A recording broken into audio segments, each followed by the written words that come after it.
yang akan mendampingi kita sampai alam kubur. Yang menjadi pertanyaan dan harus kita persiapkan, apakah nanti Al-Quran pemberi syafaat, pembela kita, atau malah mengutuk kita. Na'udzubillah min dzalik. InsyaAllah agar kita betul-betul menjadi sahabat setia Al-Quran, kita akan mengkaji surat Al-Qasas karena ada permohonan agar dibahas kisah-kisah dalam Al-Quran. Dan saya pilih terlebih dahulu surat Al-Qasas sesuai dengan namanya adalah surat kisah-kisah. Dan yang paling banyak diangkat di sini adalah kisah Nabi Musa. Memang Nabi Musa terulang dalam Al-Quran sampai 129 kali. Yang lain tidak ada yang nyampe 100. Nabi Musa terulang sampai 129 kali. Kalau Nabi Ibrahim hanya 62. Fir'aun bahkan 67 kali disebut. Nabi Adam cukup banyak 22 kali. Isa 16 kali. Nabi Muhammad 4 kali terulang dalam Al-Quran. Tapi Nabi Musa ini begitu banyak diulang, berarti memang banyak pelajaran yang patut kita ambil. InsyaAllah kita kaji surat Al-Qasas. Ada baiknya kalau kita baca bersama-sama barang 2 ayat atau 3 ayat. Kita baca dan saya bacakan terlebih dahulu dan diikuti bersama. Kelihatan ya suara hurufnya? A'udzu billahi minasy syaithanir rajim. Silahkan.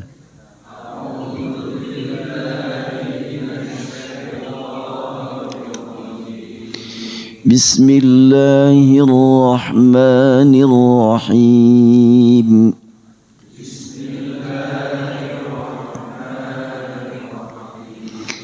Tasim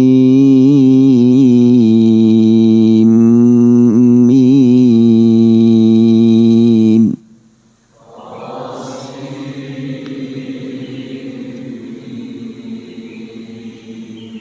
Ya, ta-nya 2 harokat, si-nya 6, em-nya gunnah, mi-nya 6 lagi. Jadi kalau dijumlahkan ketukannya 2 tambah 6, 8 tambah 3, 11 tambah 6 lagi. Berarti diulang di 17 ketukan ya. Tasim mim.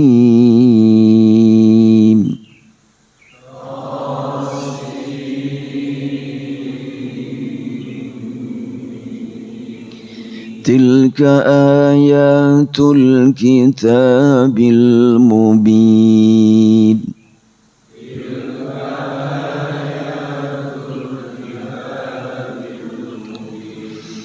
Natlu alayka min naba'i Musa wa Fir'auna bil haqqi liqaumin yu'minun.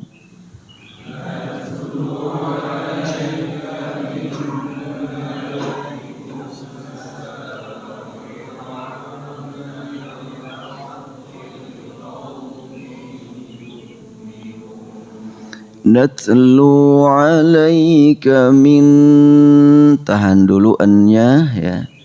Natlu alaika min naba'i Musa wa Fir'auna bil haqqi liqaumin yu'minun.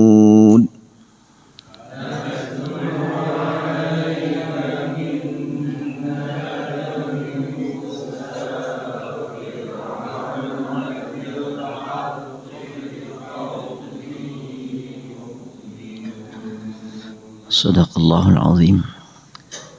Surat ini termasuk yang diawali dengan yang disebut huruf muqata'ah. Satu ayat terdiri dari 3 huruf. Setiap satu ayat pasti mengandung hidayah. Hidayah apa yang dapat kita ambil dari tasim mim? Tak seorang pun dari ulama tafsir yang memberikan tafsiran. Selalu mengungkapkan wallahu a'lam bimuradi. Hanya Allah yang tahu tentang maksudnya. Lalu Al-Quran itu kan hudan linnas, hudan lil muttaqin. Petunjuk apakah yang dapat kita ambil dari ayat ini? Ini satu ayat. Jangankan satu ayat, satu huruf saja setiap ada dalam Al-Quran pasti bermakna. Rasul bersabda, man qara'a harfan min kitabillah falahu bihi hasanah wal hasanatu bi asyri amsalihha. La aqulu alif lam mim harfun walakin alif harf wa lam harf wa mim harf. Hadis Rasulullah menegaskan, siapa yang membaca satu huruf dari Al-Quran dapat nilai kebaikan 10 kali lipat. Satu huruf. Dan di dalam Tasin Mim ini tulisannya 3 huruf, tapi bacaannya sampai 17 ketukan. Ini termasuk ada huruf yang tidak tertulis tapi dibaca. Dalam Al-Quran kita temukan banyak sekali huruf-huruf yang tidak dituliskan tapi ada bacaannya. Banyak huruf yang dibaca tanpa tulisan, banyak huruf yang ditulis tanpa bacaan, dan banyak huruf yang tidak ada tulisannya, tidak ada bacaannya, tapi maknanya jelas. Semakin membingungkannya. Kan welah. Tilka ayatul kitab. Kalimat tilka isyarat untuk jauh. Tilka ayat, itulah ayat-ayat Alkitab. Tulisannya saja ayatu, ya-nya dibaca panjang tanpa alif. Itu saja mengandung pertanyaan buat kita. Alkitab tulisannya tak tanpa alif juga dibaca panjang. Berarti memang di sini saja sudah ditemukan banyak huruf yang dibaca tanpa tulisan. Tapi kan jabar nangtung tah. Nya jabar nangtung lah di ujung Berung. Di Surabaya mah tidak ada jabar nangtung. Jatim di sana mah. Tilka ayatu, itulah ayat-ayat Alkitab, tulisan. Kitab adalah tulisan. Al-Mubin, yang menjelaskan. Sering diterjemahkan yang jelas. Kalau yang jelas bukan mubin tapi bayin. Ada bayin, ada mubin. Mubin itu menjelaskan. Menjelaskan apa? Menjelaskan makna. Cuma nggak jelas-jelas juga ya. Ya karena memang kita belum menemukannya saja. Jelas sebetulnya di hadapan orang-orang yang ahlinya. Natlu alaika min naba'i Musa. Kami bacakan kepada kamu wahai Muhammad. Secara historis ditujukan kepada Nabi Muhammad. Tapi kan tidak disebut Muhammad jadi sini. Berarti kepada siapa? Kepada seorang demi seorang yang ada di Masjidul Masyriq. Hendaklah kita memposisikan diri sebagai huruf ka dalam kalimat alaika. Natlu alaika. Allah membacakan kepada kita seorang demi seorang. Bukan alaikum secara keseluruhan, tapi alaika kepada seorang demi seorang.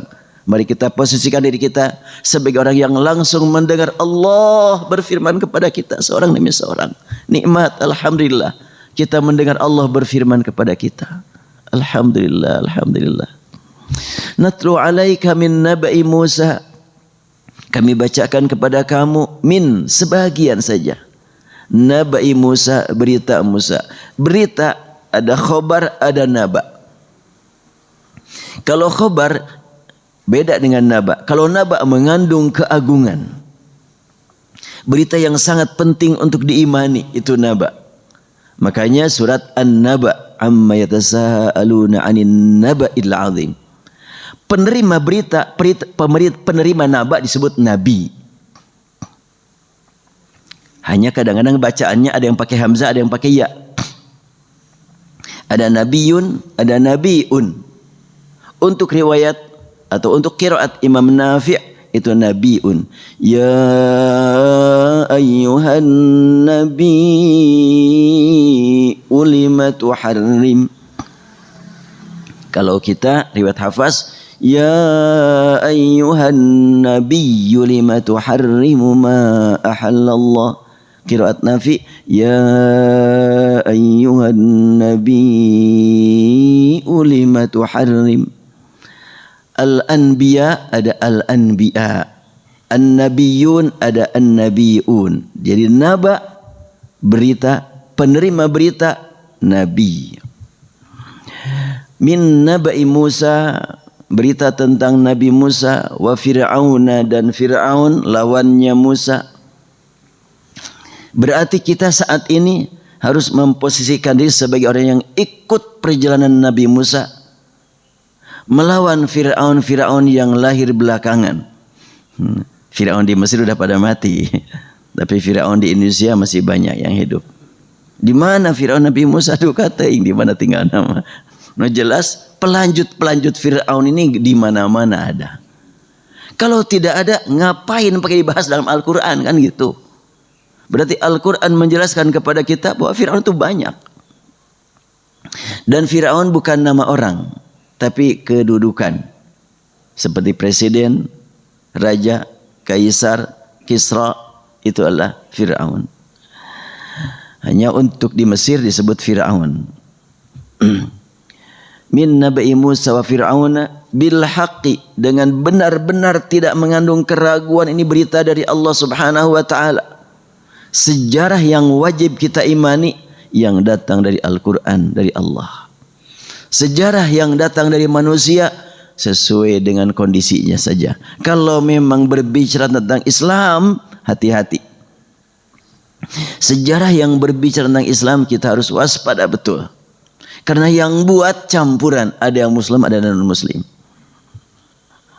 Kalau berita tentang Rusia tidak dihubungkan dengan agama, terserahlah. Tapi kalau berita tentang Islam, tentang umat Islam, tentang para sahabat Nabi, kita betul-betul harus selektif. Karena sudah dibuat oleh pihak-pihak yang lain buku-buku sejarah yang tampilannya semakin menarik, gaya bahasanya semakin mudah dipahami, tapi isinya dongeng belaka. Cuma membawa nama-nama para sahabat, para nabi. Mungkin di antara bapak-bapak di sini ada yang sudah betul-betul mendalami tentang sejarah perang Siffin, perang Jamal. Ya. Perang Jamal lah perang antara Aisyah dengan Ali. Oh, itu sejak dahulu begitu ceritanya. Kita hubungkan dengan Al-Quran. Al-Quran mengatakan, wa man yaqtul mu'mina muta'ammidan fajazaohu jahannam. Siapa yang membunuh mukmin dengan sengaja, maka tempatnya jahannam.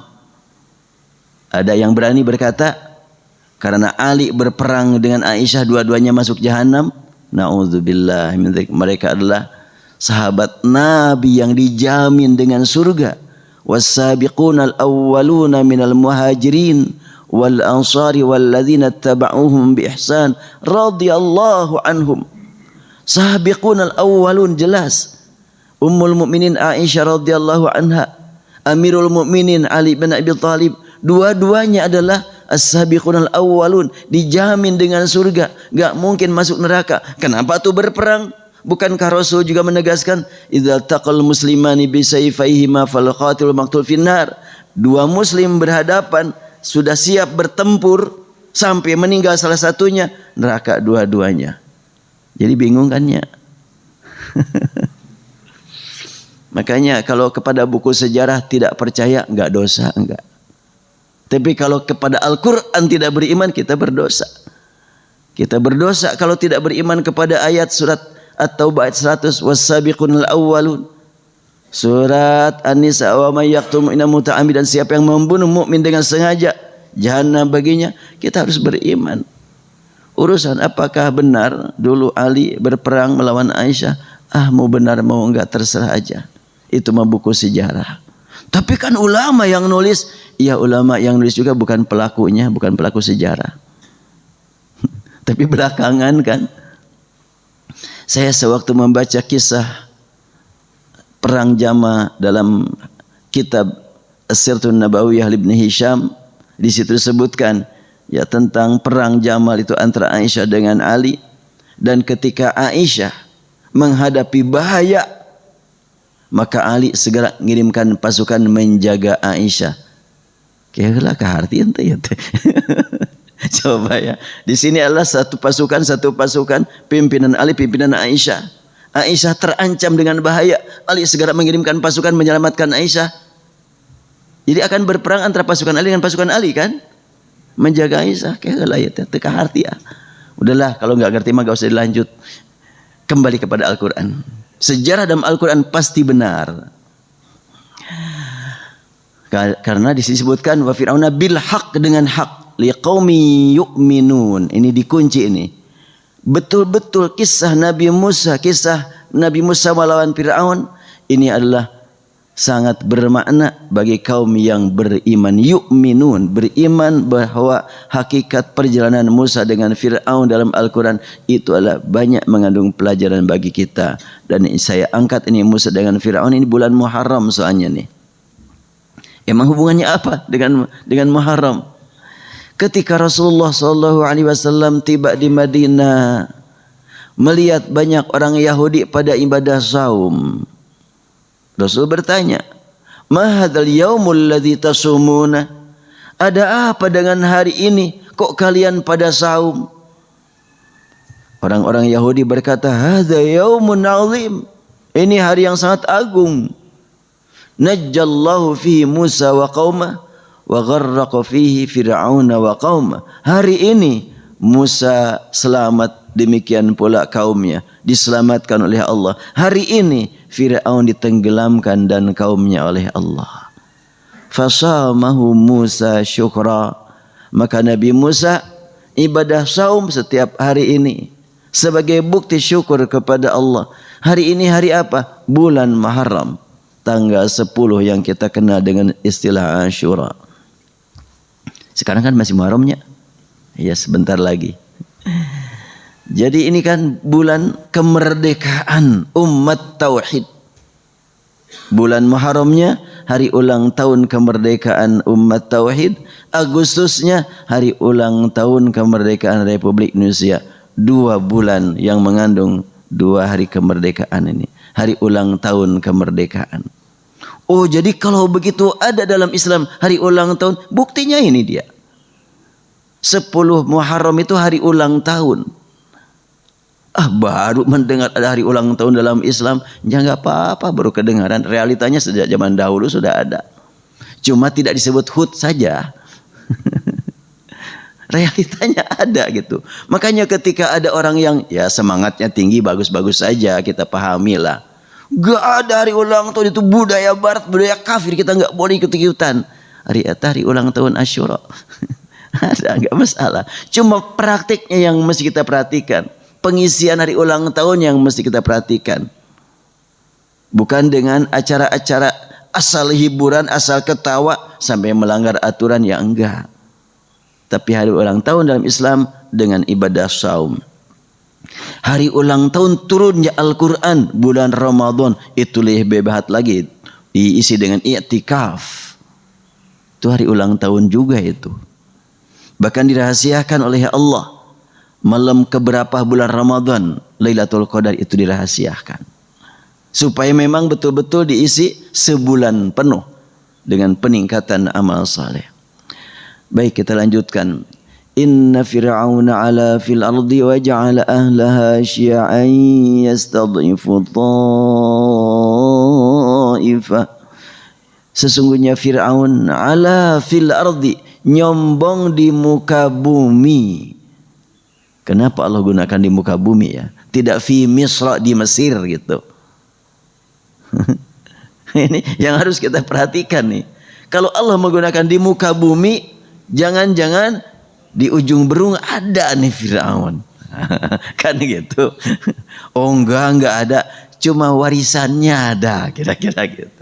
Wataknya ada. Itu yang harus kita basmi. Di mana? Boleh jadi pada diri saya. Saya tidak melihat pada bapak dan ibu, pada diri saya. Terkadang muncul jiwa Fir'aun. Harus kita bersihkan diri kita nih. Apa itu jiwa Fir'aun? Ala, kesombongan. Dan kesombongan itu bisa terjadi karena faktor kekayaan, faktor jabatan, bahkan faktor ilmu, bahkan faktor ilmu Al-Quran. Ini yang sangat membahayakan.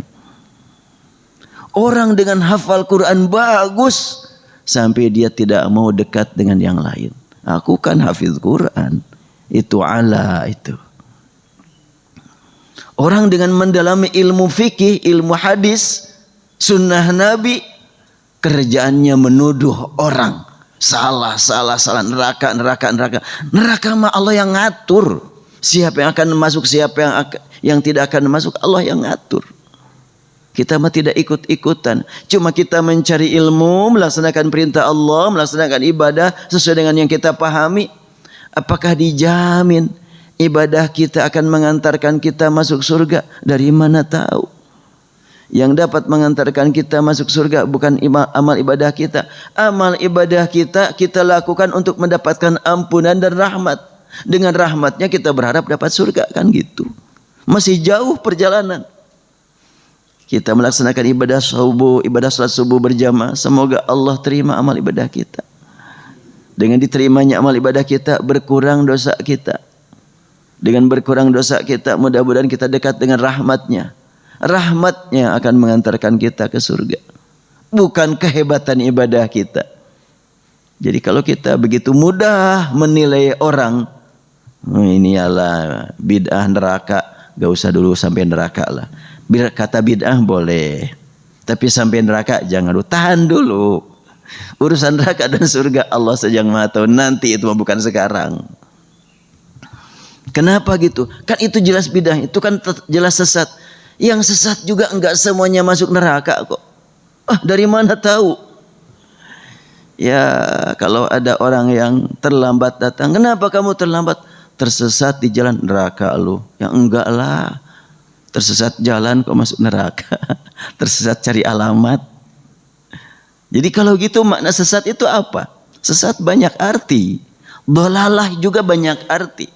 Dolalah pakai bahasa Arab ya, yang biasa diartikan sesat.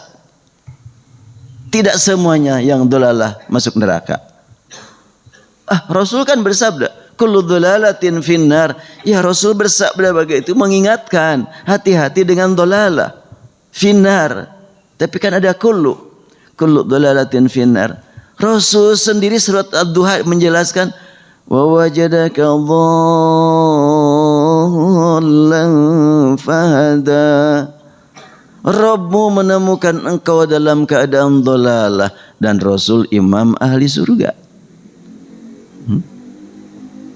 Semakin bingung lagi kan ya. Nah makanya kita memang harus hati-hati betul dalam memahami ayat Al-Quran itu. Aduh, gak bisa sembarangan. Disitulah kadang-kadang dengan ilmu orang bisa mencapai kesombongan, keangkuhan. Inna fir'auna ala fil ardi. Kenlah membahas kullu dolatin menantilah waktu yang lainnya. Panjang itu mah waktunya, perlu waktu panjang, perlu sering-sering bernapas panjang juga. Inna fir'auna ala fil ardi wa ja'ala ahlaha syi'a. Sungguhnya Fir'aun sombong di muka bumi. Berarti bukan cuma di Mesir. Dari timur sampai ke barat bumi. Di situ ada bawaan Fir'aun. Dengan tampilan yang berbeda. Mungkin tampilan sebagai pengusaha, sebagai pejabat. Bahkan yang sangat kita khawatirkan, dia sebagai kiai, sebagai ulama. Na'udzubillah min dzalik. Sangat mengerikan. Wa ja'ala ahlaha syi'a. Fir'aun dia kerjaannya adalah membuat masyarakatnya itu adalah terdiri dari beberapa kelompok, beberapa golongan. Diangkat perpecahan, diperuncing perbedaan, biar lemah kondisi masyarakat, tidak akan mampu menggeser kedudukan Fir'aun. Yang dalam bahasa kampusnya teori konflik. Biasa dibuat untuk menjaga kelestarian kepemimpinan, dibikin rakyatnya supaya pecah. Angkat masalah baru biar pecah. Yang kita khawatirkan ini terkena penyakit ini sampai ke ahli masjid, itu yang kita khawatirkan. Sebab kalau tidak terkena ahli masjid, insya Allah ahli masjid pemersatu umat. Tapi kalau ahli masjid terkena, ini yang paling berbahaya. Ada gitu yang terkena untuk tingkat lokal, regional ada, tapi untuk tingkat internasional enggak. Alhamdulillah. Untuk tingkat internasional di Masjidil Haram, ratusan ribu bahkan jutaan umat melaksanakan ibadah salat dengan satu imam, nggak ada yang protes. Jangan dia dong imamnya, dia kan bukan seakidah dengan kita. Nggak ada. Di Mekah mah semuanya ikut. Kalau dari kampungnya ditanamkan, hati-hati. Ulama-ulama Mekah Wahabi sampai di sana mah jadi makmumnya, nggak ada masalah. Ketika imam suaranya bagus, pas sampai ke kampung masing-masing pulang, terkesan bawa rekaman. Nggak ada yang berkata, ini enak sih suaranya hanya kalwe Wahabi. Nggak ada itu. Alhamdulillah bersatu kan. Tingkat internasional umat Islam bersatu. Dipersatukan dengan sujud dan ruku bersama. Dipersatukan dengan Ka'bah. Karena itu Ka'bah juga disebut-sebut dalam Al-Quran sebagai pemersatu umat. Makanya aneh kalau gara-gara sholat umat pecah. Justru sholat itulah pemersatu umat. Sama mengawali sholat dengan Allahu Akbar, sama mengakhiri sholat dengan Assalamualaikum, sama menyatakan bahwa sholat Al-Fatihah rukun sholat, gak ada perbedaan. Tapi aneh kalau ada perbedaan sedikit menghapuskan persatuannya. Jangan-jangan memang ada orang yang selalu berusaha untuk mengadu domba antara ahli ibadah, ahli sholat. Kalau ahli sholat bisa diadu domba, udah tidak berfungsi lagi itu Islam sebagai rahmatan lil alamin. Tetapi itu program orang luar, program Fir'aun yang ditindaklanjuti oleh keturunannya, bukan keturunan secara darah, tapi keturunan secara ideologi. Wa ja'ala ahlaha syi'a, keluarga Fir'aun yang dimaksud dengan ahlaha di sini ahlal ardi. Lihat, ahlaha ahlal ardi, bukan ahla Misr, tapi ahlal ardi, penduduk bumi, dibuat oleh Fir'aun supaya bergolongan-bergolongan, banyak pecah belah. Kalau beberapa kelompok tidak pecah belah, tidak masalah. Al-Quran pun merestui, Al-Quran pun melegalisasi tentang adanya muhajirin dan ansar, nggak masalah. Justru antara muhajirin dan ansar begitu akrabnya. Yu'thiruna ala anfusihim walau kana bihim khasasah. Mereka selalu memperhatikan orang lain melebihi daripada dirinya sendiri. Indahnya luar biasa dalam Islam itu ya. Tetapi Fir'aun ja'ala ahlaha syi'a. Ya mungkin ketika disebut Fir'aun yang membuat masyarakat di bumi ini bergolongan-golongan, boleh jadi bapak dan ibu mungkin membayangkan entah si eta tah. Gak usah disebut. Boleh jadi bayangan beda-beda. Yastad'ifu ta'ifatan minhum, membuat sekian banyak kelompok dijadikan lemah, dilemahkan, lemah ekonomi, lemah pendidikan, lemah organisasi, lemah hubungan satu sama lain. Itu dibuat demikianlah oleh Fir'aun masyarakat di muka bumi ini. Ekonominya diperlemah, tapi alhamdulillah agama tauhid mengangkat derajat umat tauhid saat ini. Kalau boleh jadi di beberapa negara bekas pandemi sekarang sedang berjuang untuk mempromosikan objek-objek wisata biar berdatangan lagi pihak luar, tetapi pusat umat Islam tidak perlu pakai iklan, sudah antri. Bahkan beberapa waktu yang lalu saya ketemu dengan orang yang baru daftar haji di kota Bandung. Berapa lama harus nunggu? 42 tahun. Untuk kota Bandung ini dengan jarak pandemi, sebelum pandemi masih 20, sekarang sudah menjadi 40. Subhanallah. Itulah pusat umat Islam, pertemuan umat Islam. Antrian begitu panjang. Mana ada kota yang lain datang harus antri tahunan. Hanya kota milik umat Islam, utamanya Mekah. Karena Mekah itu khusus untuk umat tauhid. Innamal musyrikuna najasun fala yaqrabul masjidil haram ba'da 'amihim hadza. Musyrikun najis, jangan mendekati Masjidil Haram sejak tahun ini. Untuk Madinah boleh enggak kalau orang musyrik masuk? Nas dari Al-Quran tidak ada larangan. Mungkin Bapak dan Ibu pernah melihat di media sosial ada orang non muslim masuk ke Madinah kan, ke daerah Uhud, ke depan Masjid Nabawi, lalu selfie di sana, sampai rame di kita. Oh, sekarang udah kacau nih Saudi nih, udah mengizinkan orang luar masuk tanah suci, padahal cuma Madinah. Madinah memang nggak ada nas di Al-Quran, tapi kenapa dilarang? Itu kebijakan kerajaan di sana, supaya tidak mengganggu orang Islam ibadah di sana. Itu adalah merupakan kebijakan pemerintah itu. Yastadhifu ta'ifatan minhum yudhabbihu abna'ahum. Fir'aun membuat ta'ifah minhum, kelompok, sebagian kelompok dari mereka diperlemah, didesak, diintimidasi, ditekan dengan berbagai cara. Tidak ada salah, pokoknya harus terkena salah, pokoknya harus masuk penjara. Apapun caranya silakan bikin, aku nggak mau tahu, itu urusan kalian. Itu bukan di Indonesia, bukan di negeri yang lain. Yudhabbihu abna'ahum, anak-anak disembelih.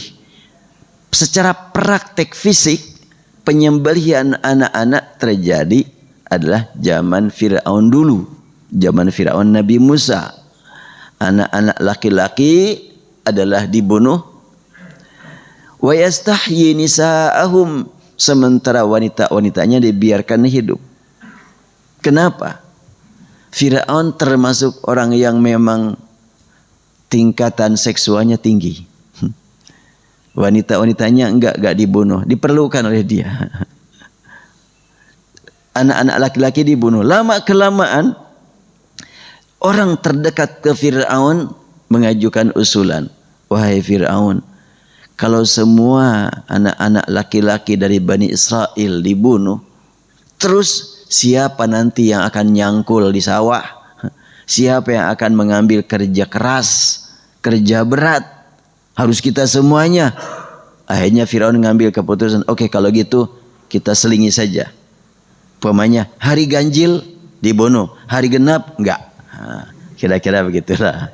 Tanggal ganjil dibunuh, tanggal genap enggak. Biar ada yang dibunuh, ada yang hidup. Dikurangi pokoknya. Yang lahir tanggal 1 bunuh, yang lahir tanggal 2 jangan, kira-kira begitu. Dan Nabi Musa termasuk yang lahir pada hari yang wajib dibunuh. Kehendak Allah. Innahu kana minal mufsidin. Sesungguhnya Fir'aun termasuk yang memang berbuat kerusakan. Min, sebahagian, bukan satu-satunya. Artinya dia bersama-sama dengan yang lain. Wa nuridu an namunna 'alal ladzina istud'ifu fil ardi wa naj'alahum a'immatan wa naj'alahumul warithin. Dan kami, firman Allah, punya kehendak, punya program, skenario-nya sudah dibuat, yang lebih cantik, lebih indah, membuat Fir'aun kaget. Wa nuridu an namunna 'alal ladzina istud'ifu fil ardi. Kami menginginkan agar orang-orang yang dipandang lemah, yang ditekan, yang diintimidasi, yang dituduh radikal, ekstrim, teroris dan lain sebagainya, justru kami angkat mereka di muka bumi menjadi a'immah, menjadi imam. Rasulullah SAW jadi imamul a'immah, umatnya menjadi imam muttaqin. Dan dulu Nabi Musa, para nabi terdahulu semuanya diangkat jadi imam. Nabi Ibrahim diangkat jadi imam. Wa idh ibtala Ibrahim rabbuhu bikalimatin fa'atammahunna qala inni ja'iluka lin-nasi imama. Ibrahim jadi imam, dan kalau Nabi Muhammad umatnya pun jadi imam. Wa naj'alahum a'immatan wa naj'alahumul warithin. Jadi waris, mewarisi bumi. Inilah umat tauhid. Umat yang dipandang lemah, ditekan, diintimidasi, ditekan terus-terusan.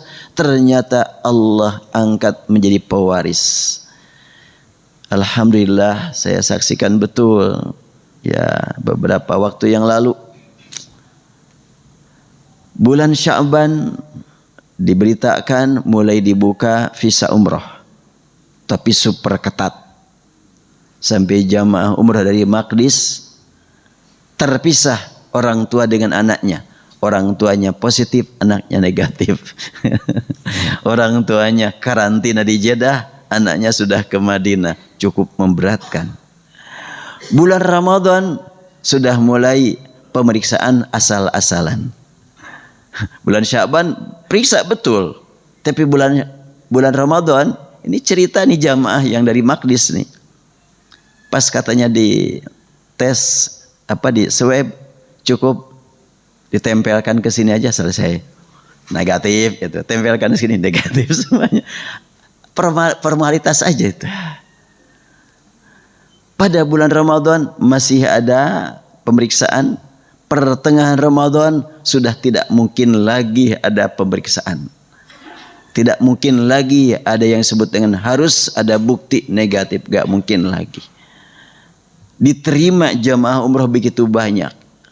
Lantai bawah tidak bisa lagi diikuti untuk tawaf karena udah padat. Lantai kedua pun padat, lantai ketiga. Sampai beberapa lantai pada bulan Ramadan tawaf itu bukan jalan lagi tapi geser kaki.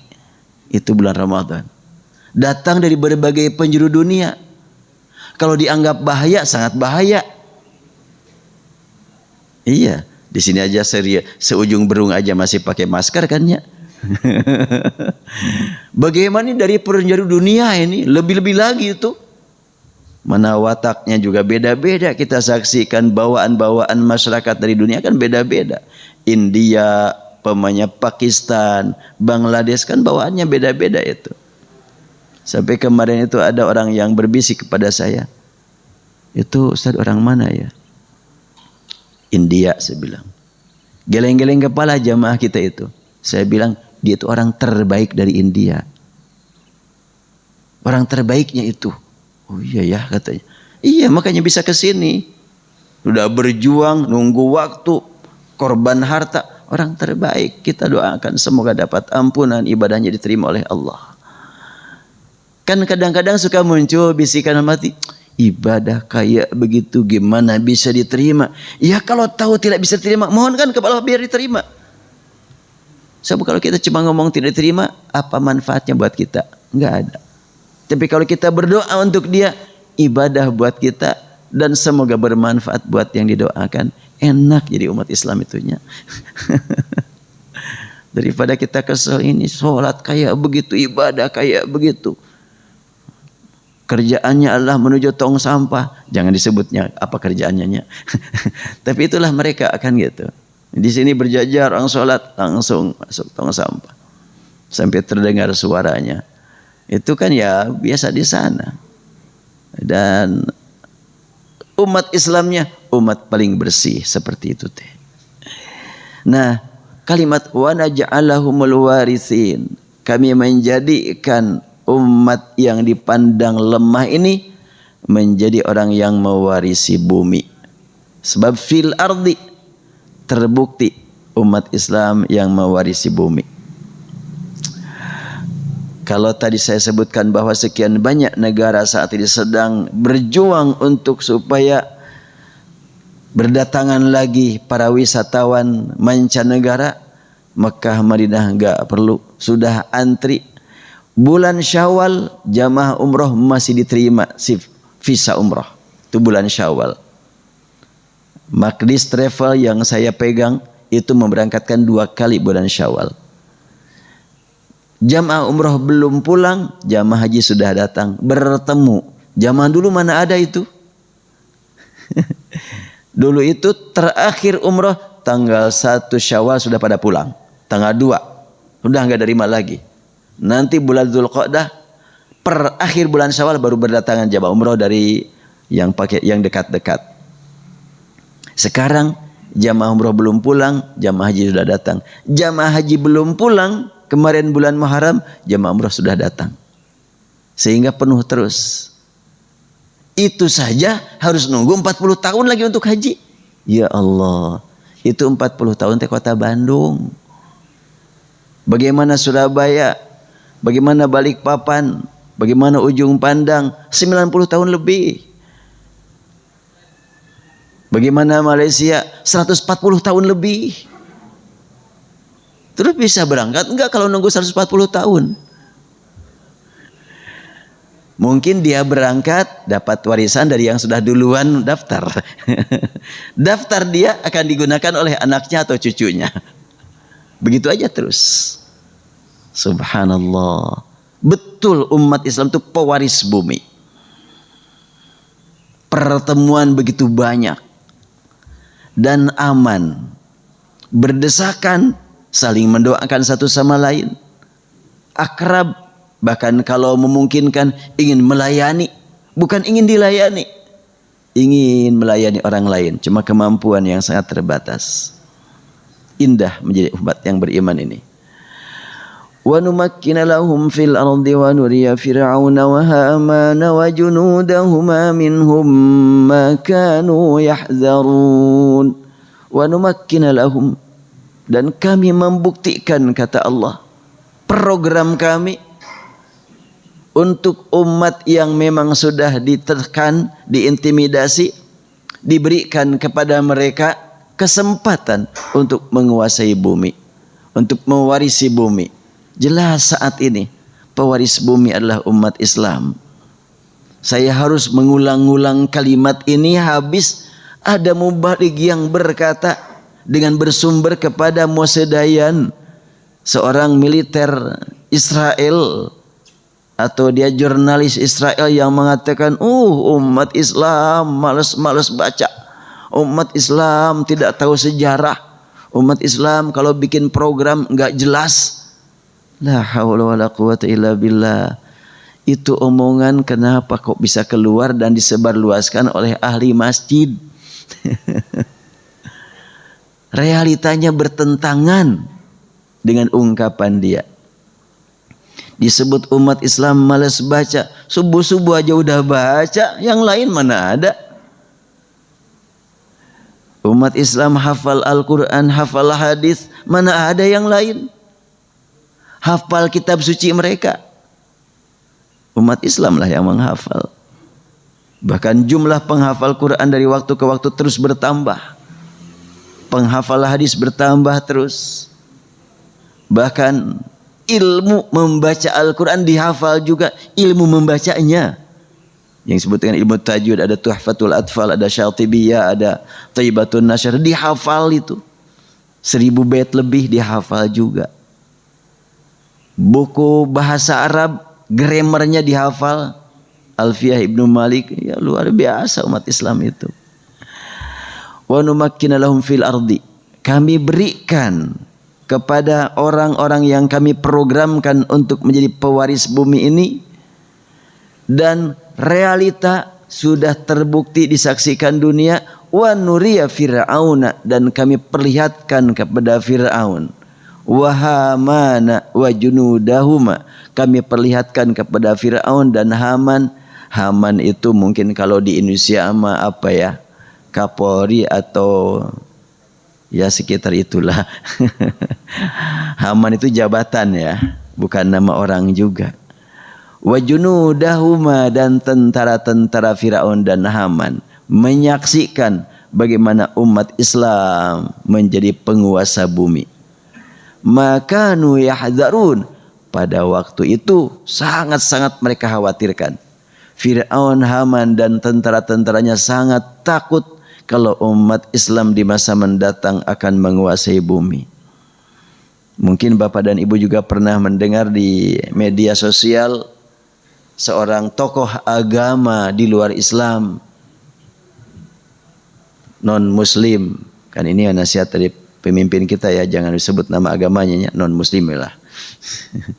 Ya, tokoh non muslim berkata, negeri kita ini dalam jangka waktu sekian tahun lagi akan dikuasai Muslim. Bagaimana tidak? Tuh lihat umat Islam. Melihat ke Ka'bah, melihat ke Masjidil Haram.